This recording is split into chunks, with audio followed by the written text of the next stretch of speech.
Welcome to Mediation, the New Possibilities Hour.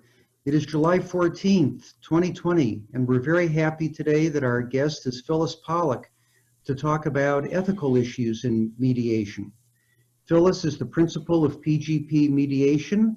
She's been a mediator in Los Angeles since 2000 and has conducted over 2,000 mediations. She's a past chair of the State Bar of California's Alternative Dispute Resolution Committee. She has served on the board of the California Dispute Resolution Council and is a past president of the Southern California Mediation Association. At present, she also serves as a lecturer in law at the University of Southern California's Gould School of Law, teaching ADR ethics and co-teaching online employment dispute mediation. Phyllis, we're very excited to have you here today. The floor is yours. Thank you very much, Jeff. I assume everybody can hear me. First of all, I want to thank everybody for showing up, particularly if you're on the West Coast where it's 8 a.m. in the morning. I know it's a bit early. I'd also like to wish those who might be in France a happy Bastille Day. I know, it's a big event, almost like our Independence Day. I want to spend approximately the next 45 minutes discussing some ethical considerations in online mediations. As you know, they have taken on increased significance since the COVID-19 in March. And so I want to just give you all some thoughts to think about when you do your next online mediation. And to do that, let's look at an outline, if I can get this right. And what I'll discuss is first some definitions that are related to online dispute resolution, briefly go through the history of online dispute resolution, some ethical principles, some standards, some guidelines or practical do's and don'ts for video mediations, and then apply them to the model standards of conduct for mediator and the issues that they may raise under the different model standards. And depending upon what y'all want to do, either go through some hypotheticals or answer some questions that you may have. So the first is definitions. And the first one is obviously online dispute resolution. And online dispute resolution is essentially a branch of ADR or alternative dispute resolution, which uses technology to resolve disputes using either negotiation, mediation, arbitration, or a combination. Prior to this COVID-19 that we have, it was used mainly to resolve electronic disputes or e-commerce or internet-related disputes that were typically cross-border and involved minimal sums that made it too costly to use traditional forms of dispute resolution. For example, eBay says that it resolves more than 60 million disputes a year online, 90% of them without a mediator. The next is information and communication technology. And this is simply a marriage or a convergence of telecommunications and computers. It is combining the audio-visual and telephone networks with the computer networks. It is an umbrella term encompassing any communication device such as radio, TV, cell phones, computers, network hardware, satellite systems. So it includes more than just Zoom. It includes telephone, fax, emails, text messages, software apps, your Skype, your Google Docs, video conferencing such as GoToMeeting, Zoom, Google Hangouts, WebEx, FaceTime, etc. The fourth party refers to the technology that is being used. It is a term that was coined way back in 2001 by Ethan Cash and Janet Rifkin. So it refers to your WebEx or your Zoom or your Google Hangouts. And your fifth party, if I can get this, is the provider of the technology. So that would be the owners of Zoom, the shareholders of Zoom, or the operators actually, or the owners of Google Hangout. And just as an aside, the third party would be the mediator. So you have your first and second parties would be the participants, the third party would be the mediator, the fourth party is the technology, and the fifth party is the owner of the technology. So to go through a little bit of history, in 1969, the internet was invented, and I don't know if Al Gore was truly the inventor, as everybody says. In 1985, the domain name system was created. The first internet service provider appeared in 1992, and this year is also critical because that was the year that the National Science Foundation, which was then the manager of the internet, authorized the use of internet for commercial purposes. And with that, Amazon launched in July of 1994, eBay launched in September of 1995, and with it came a whole bunch of disputes. So that between 1999 and 2008, eBay was using SquareTrade, and then you also had other websites such as CyberSettle and Mediation Room to settle all of these online disputes. And remember that they were mainly cross-border and of minimal sums. And so that is why the internet became so popular to resolve them.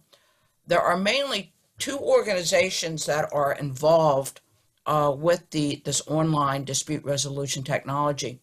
The first is the National Center for Technology and Dispute Resolution. It was founded in 1998 and is academic based out of the University of Massachusetts and Amherst, and it is involved in the development of the theory and practice that supports ODR. At its meeting in 2017, it created the International Council for Online Dispute Resolution, which is a nonprofit consortium that is incorporated in the United States, and it is involved in the development, the convergence, and the adoption of open standards for the global effort to resolve disputes online. The National Center came up with a bunch of principles, and there's 17 of them. And the principles deal with the design as well as the procedure and substance, and they are aimed as overall mediation principles. They are values and not rules. And I want to take a moment to go through them. A lot of them are probably self-evident, but it will kind of give you a flavor of where these online dispute resolution organizations and the people involved in it are coming from. Accessibility is somewhat apparent or self-evident. They want the design and implementation of the online dispute resolution system to reach the broadest range and number of people, but also accounting for the cultural differences. And it's also very important that those who would otherwise have their voices marginalized or silenced, that is, be the subject of a improper power imbalance, be heard and have equal access to the system. By accountability, these folks mean that the development and the implementation of the system should be accountable to all the institutions, the legal frameworks, and the communities that they serve. Competence, again, is somewhat self-evident in that the systems and the process and the practitioners using the online dispute resolution should be competent not only in the alternative dispute resolution process, but should also be competent in the technology and also competent in the language and culture, because remember, a lot of these disputes are cross-border, so you have different languages and different culture involved. By confidentiality, again, that's obvious that the process used, the implementation of the process, should maintain confidentiality in accordance with all legal obligations. Empowerment what the design and the process used for the online dispute resolution should provide access to justice, enhance the choices and effective decision-making opportunities of all those involved. By equality, these folks mean that the process should treat all participants with respect and human dignity, and again, ensure that those voices that might otherwise be silenced or marginalized have equal footing, be heard, that they are not placed at a higher risk than others, and that the system responds to the reality of the situation, because I'm sure that many of you in mediations have had to deal with power imbalances and other unequal situations. And so by this principle, they want everything to try to be on a level playing field. In terms of fairness, the folks who design these processes want to uphold due process without bias or benefits for or against individuals, and also to pay particular attention to the algorithms that are involved. I know that, we've heard a lot, particularly with Facebook, how the algorithms are coded so that they may be unfair or unequal. And these folks want to make sure that that doesn't occur in whichever ODR process is used. Honesty, again, is self-evident. This is in terms that the data is gathered, managed, and presented in ways not to ensure that it is misrepresented or taken out of context. By impartiality, they want to make sure that the process reduces bias in the delivery of the system, and again, that the repeat players are not at an advantage over the one-shot players. Informed participation is an important principle because they want to make sure that an active effort is made to ensure explicit disclosure to all parties of information about the risks and the benefits of the process, that the participants are competent enough to evaluate and to understand the risks and the benefits that are being told to them, and that whenever possible that they voluntarily agree, to the point that the mediation may be court ordered or court mandated, that this too is conveyed to the participants so they understand that they don't particularly have much choice in the matter. In terms of innovation, the folks want to make sure that the processes, the design, the implementation continually improves itself and will provide services and benefits more fairly and more effectively, so that, again, everybody has access to justice.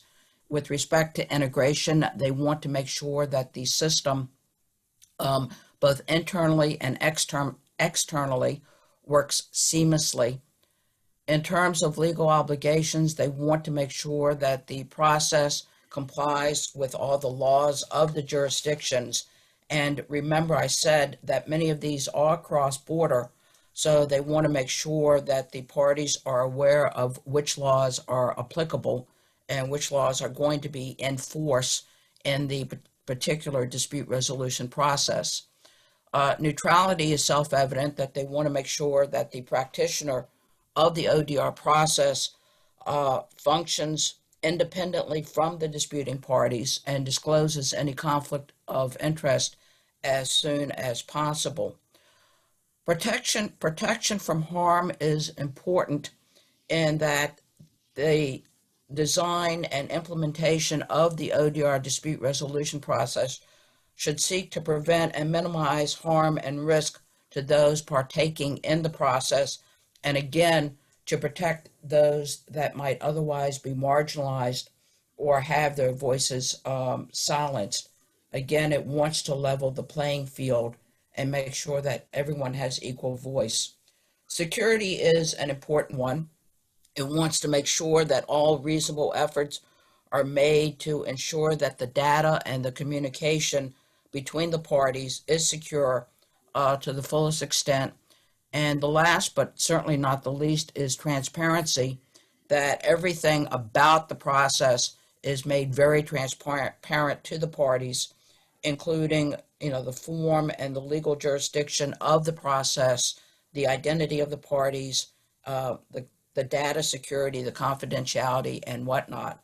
So these are the basic principles that were created way back when in terms of the design and implementation of any online dispute process. And I know it's somewhat academic or somewhat esoterical, but I wanted to go through it to kind of give you guys a flavor of where these ODR academics are coming from.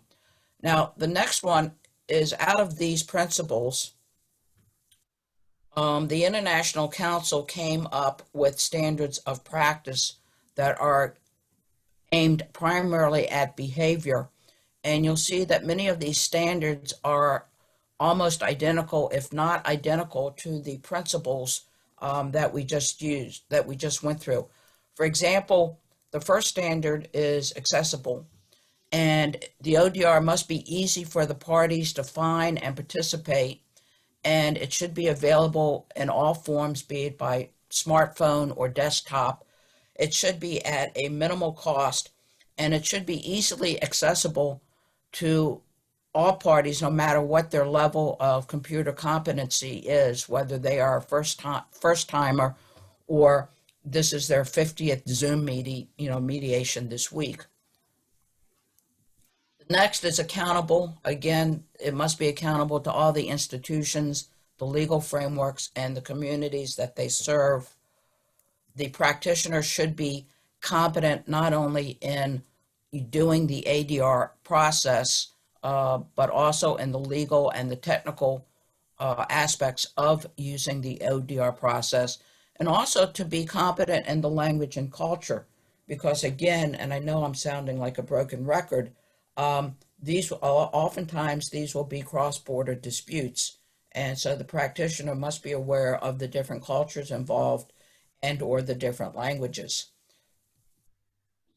The next standard is confidential. Again, the process must maintain the confidentiality of the communications, and if the data is to be shared, to make sure that they say what policies will be made in terms of who will see the data, and what data can be used. The next is equal. Again, all participants should be treated with respect and dignity, and again, make sure that the playing field is level, and to make sure that there is no improper power imbalance. Again, the neutral should treat everybody with due process, with respect, without bias or benefit for or against individuals.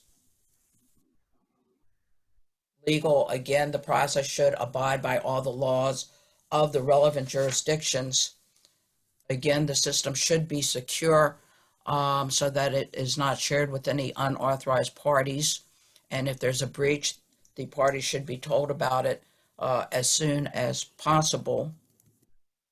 Transparency, again, this is the last but certainly not the least, that there should be explicit disclosure about everything, particularly about the risks and benefits of using the ODR process.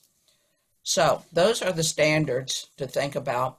And if you would like to get a copy of all these, if you go to icodar.com, you can get a copy of the principles and the standards, and also of the next slide. These folks came up with the practical guidelines, or the do's and don'ts, of doing online mediations. And their first one is accessible, that you should initially confirm with each party whether they even want to use a Zoom or a WebEx platform, whether they even want to use the video conference as a platform to conduct their mediation. And if they do, make sure that they have an effective connection, that the audio is clear, the video is clear, that there's decent lighting. For example, I know I'm a little bit dark. I probably need to improve the lighting where I am. Make sure that they have good bandwidth, that their computer has the capacity to do it rather than using a computer that may be 10 or 15 years old. Use a platform that is free to the parties. You should send reminders both 2 days and 2 hours before the start time to remind the parties about the upcoming online mediation. The next is competency. Practice the software before the mediation. Make sure that you yourself are comfortable with it. And if necessary, do a trial run or a dress rehearsal with the parties so that they too feel comfortable with it. Discuss with them the ethical obligations and address it with the parties. Set some ground rules and discuss the ground rules with the parties. And these ground rules are those that would apply particularly to online mediations that may be separate and apart from the normal face-to-face mediation that you would do. And so that is something that you need to think about. Confidentiality. Let the parties know that you will not record either by video or audio the mediation. Get a written commitment from them that they won't do the same. Also get a commitment from them that they won't take screenshots. If the parties want to show a document or a photo during the mediation, have them use the share screen feature as opposed to email, because the share screen feature will be a lot more secure than emailing it. And then once everybody has joined, lock the room so that you can't have interlopers or Zoom bombers showing up. The next one is fair and impartial and neutral. You might want to begin the session sort of as a joint session. I know at least here in California, everybody likes to start in caucus so that the parties never really see each other. But you may want to start as a joint session so that everybody knows that everybody's there. Make sure everybody's audio is clear, their video is clear. If at any point during the mediation, if one party's audio or video disconnects, wait for them to get back on and then repeat whatever you think they've missed. For those of you who use Zoom, when you get the Zoom invitation, you notice that there are telephone numbers. Make sure your parties are aware of those telephone numbers so that if for some reason they cannot connect via the computer audio, that they can use the telephone number to connect with you. That is, make sure they know about Plan B or backup. You may want to start the mediation 10 or 15 minutes ahead to log on just to make sure there are no glitches and to troubleshoot any problems that may arise, to make sure your audio is working, your video is working, etc. The next do's and don't guidelines is security. Again, to make sure that your platform is secure. Don't use apps that require location sharing. Make sure the parties are not using apps that require location sharing. And if they do, have them turn it off.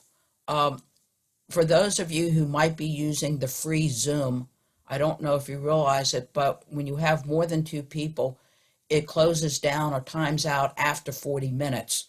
So you may have to, if you're going to do an online mediation or anything that takes more than 40 minutes, you may have to break down and pay the $142.99 for a pro license, which will give you unlimited time.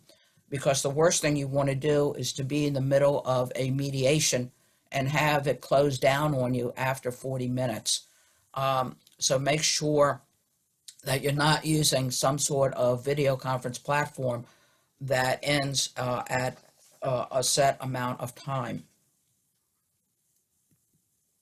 So, having gone through these principles and these standards, what I'd like to do is talk about some issues that arise under the different model standards of conduct for mediators.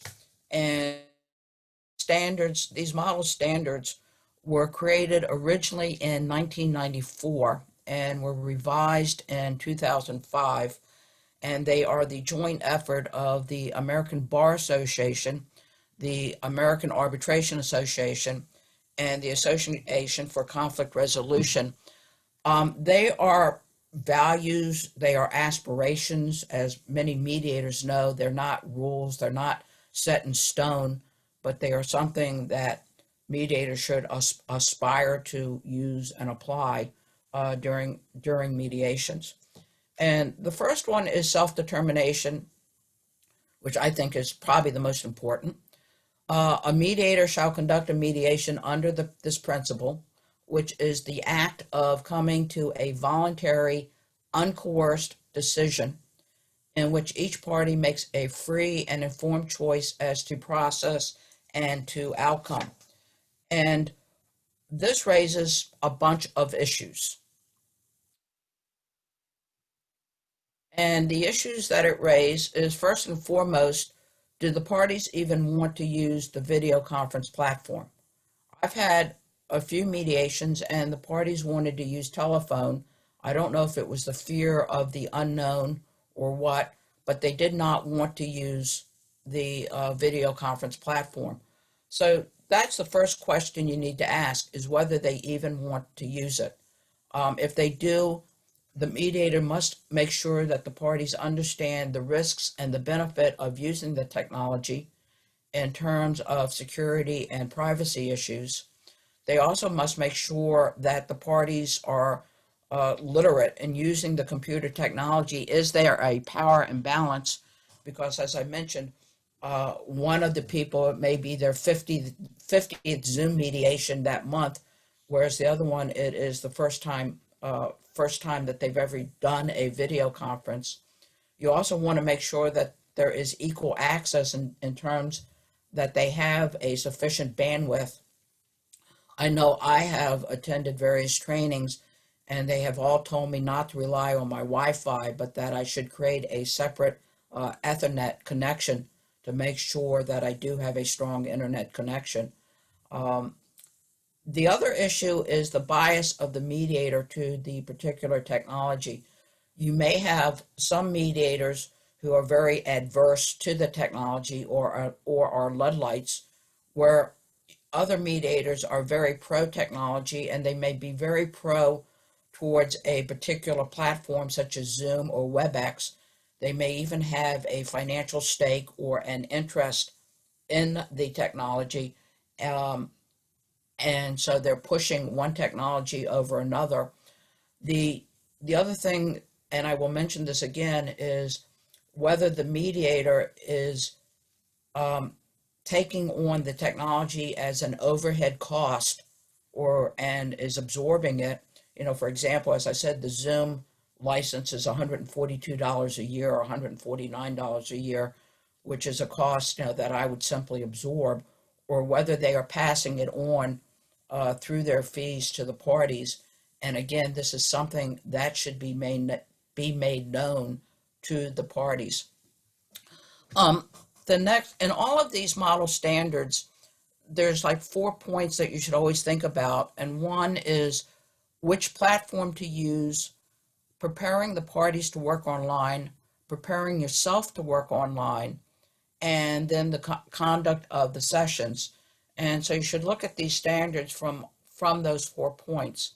The next is impartiality, which kind of speaks for itself, that a mediator shall conduct mediations in an impartial manner, which means freedom from favoritism, bias, or prejudice. And the mediator should avoid all conduct that gives the appearance of partiality. And so the issues that may arise under the standard is, again, a bias towards, is the mediator being biased towards the computer literate versus those with little or no experience? And at the same time, I don't know how many of you have done mediations with people representing yourself. There may be a tendency as a mediator to try to help that person because they are representing themselves, and to kind of not cross the line into partiality, but to get very close to it.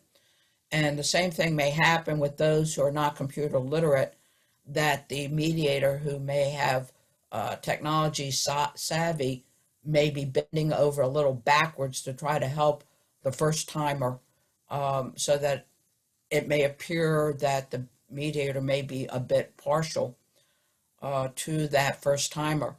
Again, you have the bias of the mediator to either push the use of specific technology or to be adverse of it. The technology should be used in an even-handed manner, which gets back to the bias for or against each party. There are cultural differences in the way technology is built. There may be some North American assumptions built into it, so the mediator should try to look for a platform that does not have such assumptions built into it, or that is more of a level playing field, so to speak. And then we come to social media. A mediator may be deemed partial, that is not impartial, through their use of Facebook or LinkedIn. If you friend a party, or by tweeting an opinion, or doing likes or not likes. This has come about, at least with respect to lawyers under the rules of professional responsibility. There have been some cases, both pro and against, that is, disqualifying and not disqualifying lawyers and judges who may have friended each other. That is, you have the lawyer and a judge have friended each other. The lawyer then appears before the judge, and the other lawyer seeks to disqualify either the judge or the lawyer once he finds out that they are friends on social media. Some cases have said they should be disqualified. Some cases have said they shouldn't be, that, friending on Facebook is no big deal. So the use of social media as by mediators should be carefully used, because it may be viewed as impinging on your impartiality. The next is conflict of interest. And again, a mediator should avoid all conflicts of interest or the appearance, and it can arise either from the subject matter of the dispute or due to the relationship, whether it's past, present, personal, or professional, between the parties.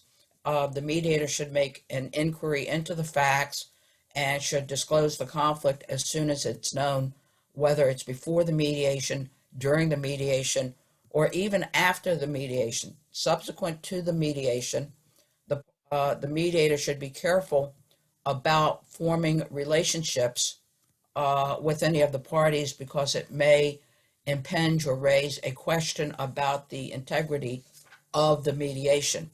So again, conflict of interest, this will raise pretty much the same issues as a face-to-face. Is the mediator using social media, which I just discussed? Has the mediator disclosed any financial or other interest or stake in the platform or provider that the mediator needs to disclose? The other issue is what is the relationship, if any, between the mediator and the fourth party, which is the technology itself, and the fifth party, which is the owner, and that needs to be disclosed. Conflict of interest is important because there was a recent Federal Ninth Circuit case called Monster Energy Company versus City Beverages.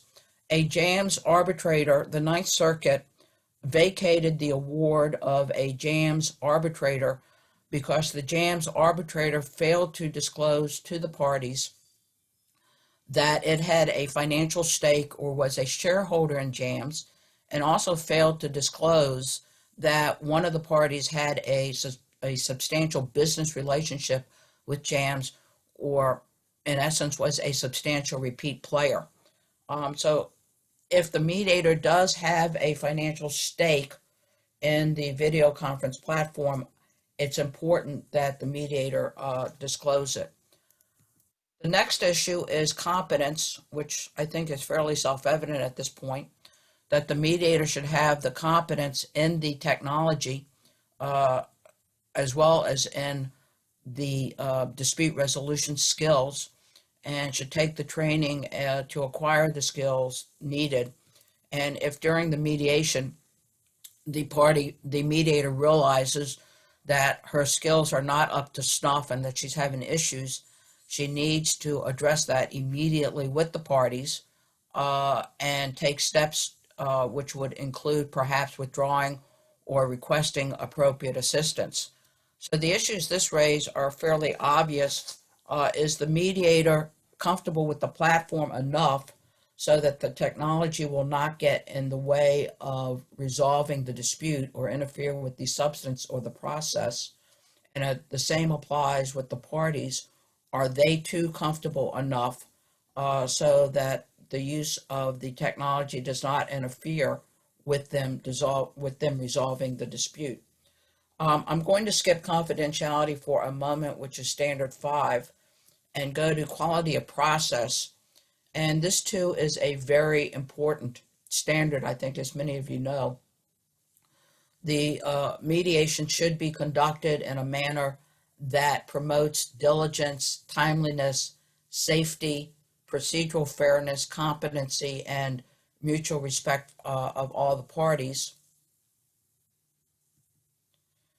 And the mediator should promote honesty and candor among the parties and should not knowingly misrepresent any material fact or circumstance in the course of the mediation. And number 10, I think, is very important, because if a party appears to have trouble comprehending the process, the issues, difficulty participating in the mediation, the mediator should explore the circumstances and potential accommodations, modifications, or adjustments that could be made so that the party could continue to participate in the mediation and exercise self-determination. And again, this is very important with respect to the technology being used and whether the party is having issues with the technology. And this standard raises a whole host of issues. One is, again, procedural fairness. Is one party being disadvantaged by the use of the technology? Who else is in the room? Do you have unauthorized listeners? I don't think many of us are using cameras that have a 360-degree angle, that is, that you see the entire room. So there may be somebody in the room that is outside the view of the camera, or somebody may have their smartphone turned on so that somebody else can be listening. So you may have unauthorized listeners. You may have Zoom bombing. You may have, as I said, somebody unauthorized may be doing the recording. The other issue is whether a mediator can control the unruliness of a party. Suppose one party starts yelling and screaming at the others. Does the mediator have a plan B to control that? Or suppose one party is not responding because they are having technical difficulties. Again, the mediator must be able to take steps to make sure that that party can respond, can participate in the mediation. You have privacy issues as well. The mediator must make sure that the platform being used is a secure and is suitable for the parties, promotes a quality process, and is trustworthy. And so, as I said, the quality of process does raise a host of issues. But I think more importantly, and the more tricky one, is the confidentiality. And as you all know, with the beginning of the COVID in March, everybody had concerns about whether Zoom or other video platforms were secure enough to protect the confidentiality of the mediation. And I think at least Zoom responded by upping its game and putting in protocols or coding it so that it is a lot more secure than it was way back in March. So under this standard, stating the obvious that the mediator shall maintain the confidentiality of all the information told to her by the parties unless the parties consent that it can be disclosed. And what this means that even to the extent that the mediations may be court-ordered or court-mandated, the parties cannot tell the court any details of the mediation. They can only tell the court whether the parties appeared and whether they settled. And what it also means is that when a mediator meets with people in breakout room number 1, the mediator cannot then tell the people in breakout room number 2 what she was told by those in the first room, unless those in the first room give their consent.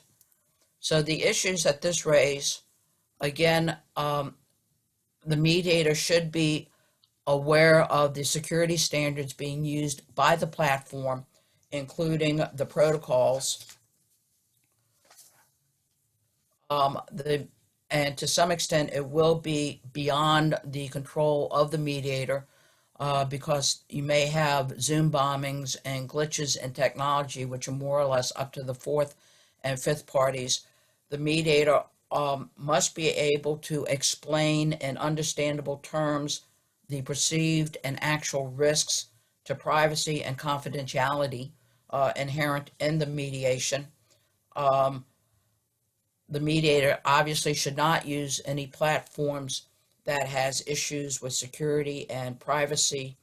The mediator should be careful about others in the room or listening in, and the mediator should use the waiting room function and let in only those who are authorized, again, to prevent interlopers.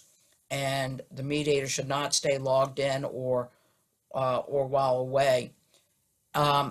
There's also the power imbalance issue, that the parties may not be equally competent with the computer's typing speed, available bandwidth, language, or frequency. The mediator should create an agreement to mediate, setting out the parties' understanding of the process, the technology being used, the risks involved, and the ability of the mediator to protect confidentiality. And there are some good samples.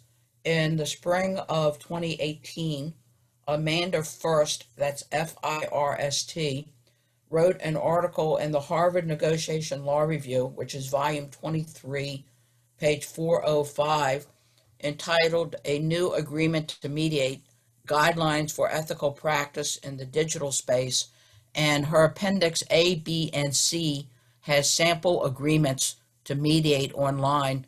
So for those who want to take a look-see and maybe do some cutting and pasting, again, it's the Harvard Negotiation Law Review, volume 23, page 405, and it's the spring 2018 edition, and it's Amanda First. And her appendix A, B, and C have sample agreements to mediate online.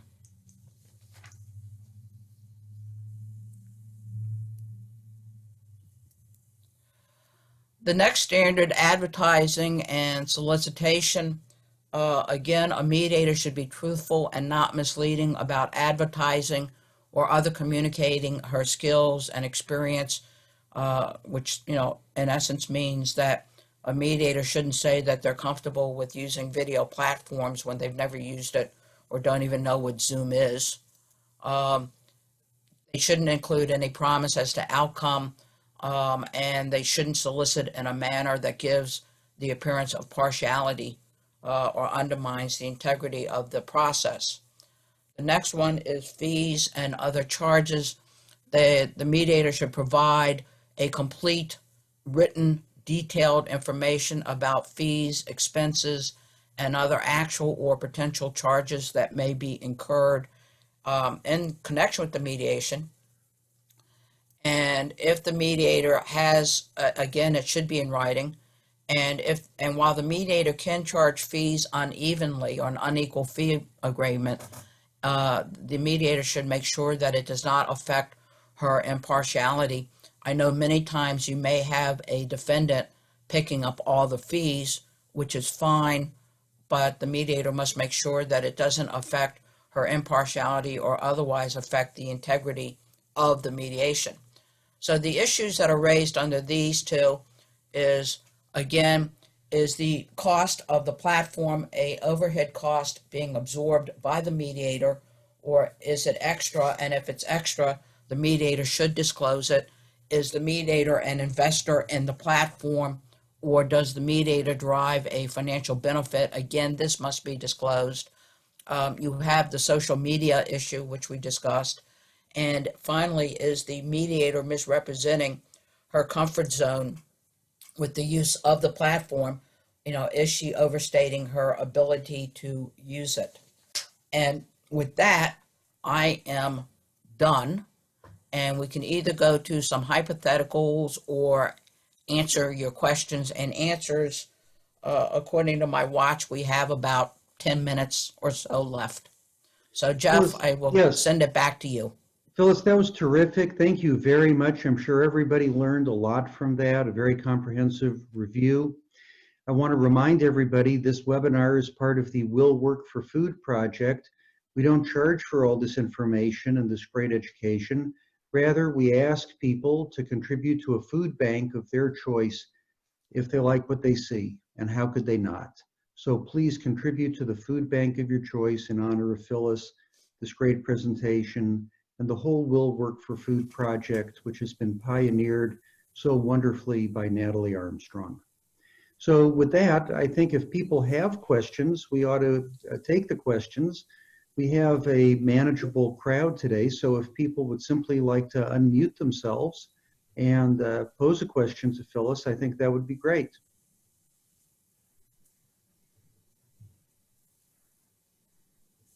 And if nobody has a question, Natalie and I will have to ask some questions. No, I tell you what, Jeff, let's go through a hypothetical. Maybe I can get some people. Okay, sure. Okay. Go ahead, Phyllis. Let me get back to screen share. I'm going to skip the first hypothetical. Let's go to the second. You are conducting a group intervention in a federal government workplace. One of the employees is participating by teleconference, and the others are actually in the room. What ethical issues do you guys see that this raises?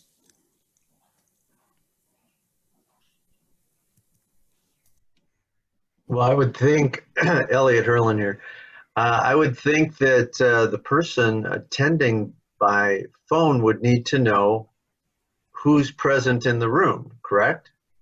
Yes. What other issues? Does anybody see a issue in terms of quality of process, in that those in the room may need to see who else may be listening in or the telephone? I also think that the issue of confidentiality will come up here, because those in the room will overhear what he's discussing with the person on telephone. And if he needs to talk to the person on telephone, maybe he should excuse himself, maybe go to another room or something. Anybody else?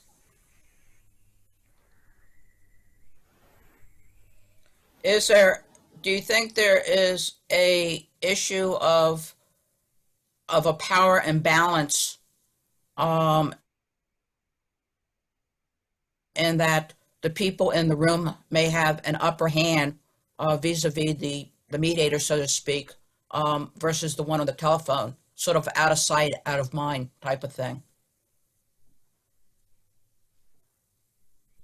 Well, I think there, again, the mediator's job would be to level that playing field and make sure that there isn't an imbalance of power. Certainly the mediator would recognize the imbalance of power, and the question then for me would be, how do you level the playing field? You have any suggestions? Well, I think having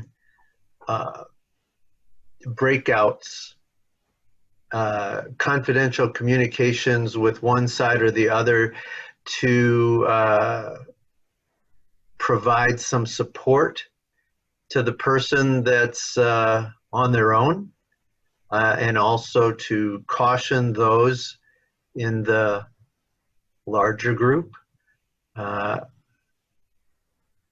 to avoid that privilege that they are enjoying, and letting them know that that won't be something that will affect the mediator's impartiality. All right. Anybody else?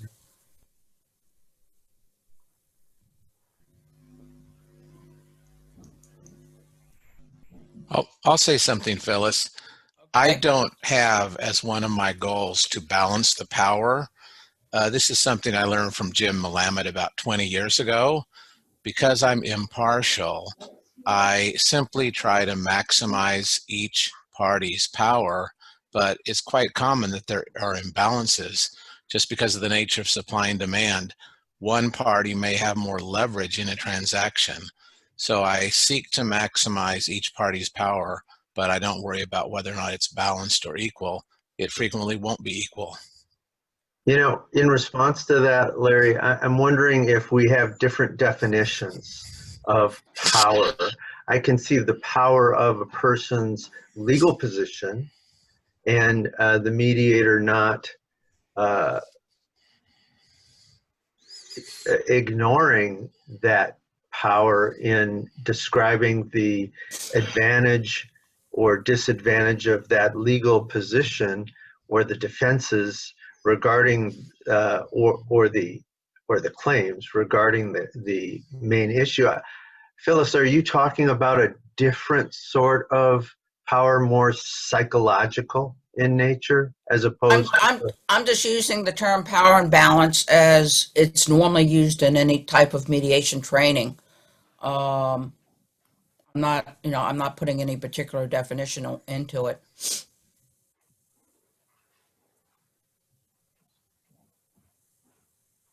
Any other thoughts? Well, let's take a quick look at number 3. Phyllis, I don't think your screen share is operating yet. Okay. I'm trying to figure out how to get out of this. Let me give you hypothetical 3.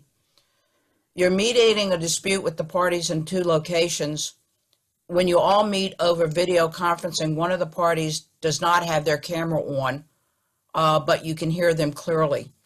So you have one with audio and video and one with audio only. What issues do you think this raises?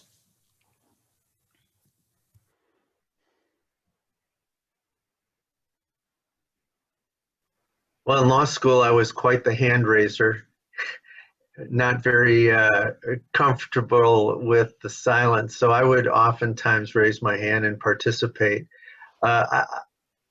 I wonder if one possibility would be to turn off the video and have both sides be audio only. I don't like that as much. I would prefer that I help that person get their audio working. I'm sorry, their video working, so that everyone can have the benefit of the face-to-face. Oh, there's Snoopy. Yeah. So what issues, when you have one on audio and one on video, you also have the security issue, because you don't know the person who is on, or with both of them, you don't know who's listening in, if they're secretly recording it, and whatnot. And you don't know who else is in the room. Does anybody else have any? Phyllis, David here. I would have a concern that the person that's not showing their video, is it really that person that is there in the negotiation, or is it somebody taking their place that might? This is true. That might be more savvy, so they had a stand-in. That would be my concern. That's a very good point. Anybody else? Unmute. You have to unmute yourself. Okay. There. After exploring other avenues, I may decide to take a short adjournment and ask them to make sure their video and audio and others will be working so that there'll be fair playing ground. We can see each other, the parties can see each other.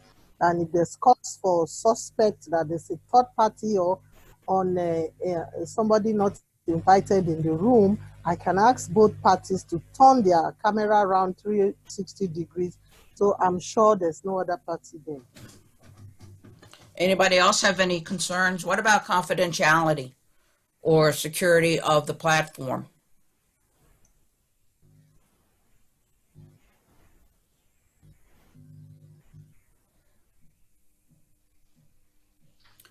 Are there any issues you think with competency in that the party who is on audio only may feel incompetent in terms of using the video, or may feel incompetent using the audio, and so maybe having the technology get in the way of trying to resolve the dispute?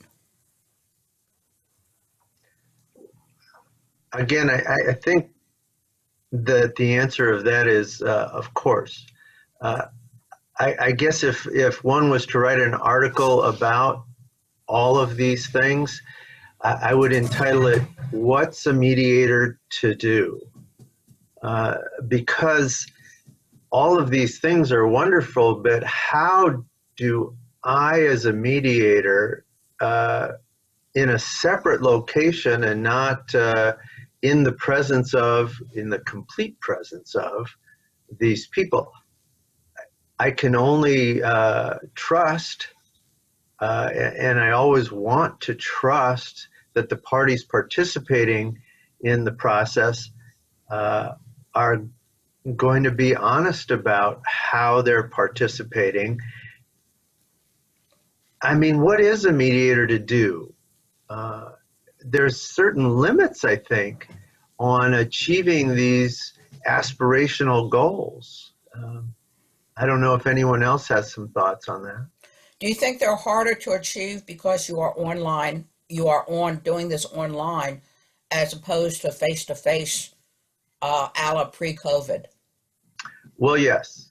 I think that I love online mediation, and I think that online mediation provides all sorts of advantages and allows parties to participate in a way that they might not be able to in an in-person mediation, for a variety of reasons that I guess I don't have time to go into. But in-person mediation does provide you with a great deal more information about the circumstances by which each party has entered the process. I say something? Certainly. It seems to me that if it really is an issue of the person not feeling competent with the technology, I think for the mediator, it raises an issue of whether the mediator should continue with the mediation. If the person doesn't even feel comfortable talking or using the technology. To me, it's just that if the party can't participate effectively, then you should probably just end the mediation and try something else. Well, that goes back to self-determination, and then paragraph 10 of the quality of process. Right. That says, you know, if a mediator sees that a party's having issues, they should make adjustments and accommodations so that the party can participate or exercise self-determination. Right. So if the party simply doesn't feel comfortable participating on Zoom, maybe the party should discuss whether all of them or that one should go to the telephone. Yeah. and just use telephone. I mean, the one thing I'd like to point out is I've talked to a lot of mediators, and I don't know how many of them ask the very basic fundamental question of the parties: do you want to use Zoom or do you want to use telephone? Many of them just assume that the parties want to do a video conference without asking, and that defeats the whole idea or notion or aspiration of self-determination. And so if you guys walk away from here with nothing else in your mind because you only remember about 20% of what I'm saying, according to neurologists. Ask the parties the fundamental question: do you want to do a video conference or would you prefer telephone? Have them exercise self-determination. Don't assume. I think that's a very good point. It's something that I've learned with my students since March, is that some of my students simply don't want to use Zoom. They'd rather have the telephone call. And it goes into my own bias. I like seeing the people and I prefer the Zoom, but my students don't want it. And so I do, whenever the student wants to have a conference with me, I ask, do you want to do it by phone or Zoom? Yeah, And I think that, most of them want Zoom, but some of yeah, them simply don't. but you have to ask, particularly mediating parties, because they come in all different generations, shapes, sizes, computer literacy, etc. And I think with that, Jeff, I am out of time. Phyllis, we are indeed out of time, and I want to thank you again very much for a very comprehensive and interesting and educational presentation. I want to remind everybody again that this is part of the Will Work for Food project, initiated and developed and organized, developed so excellently by Natalie Armstrong. If you like what you see, please contribute to a food bank in your locality in honor of Phyllis's wonderful presentation. Natalie, we've raised, what, about $35,000 so far to fight food insecurity around the world? Is that right? We have, in fact. Our industry has been incredibly generous. So congratulations and thanks to everybody. We have some of our regulars and some first-timers on the call. We hope everybody enjoyed it and is moved to contribute to a food bank and combat food insecurity, such a serious problem in our society. Natalie, thank you. Phyllis, thank you very much. And with that, we are complete.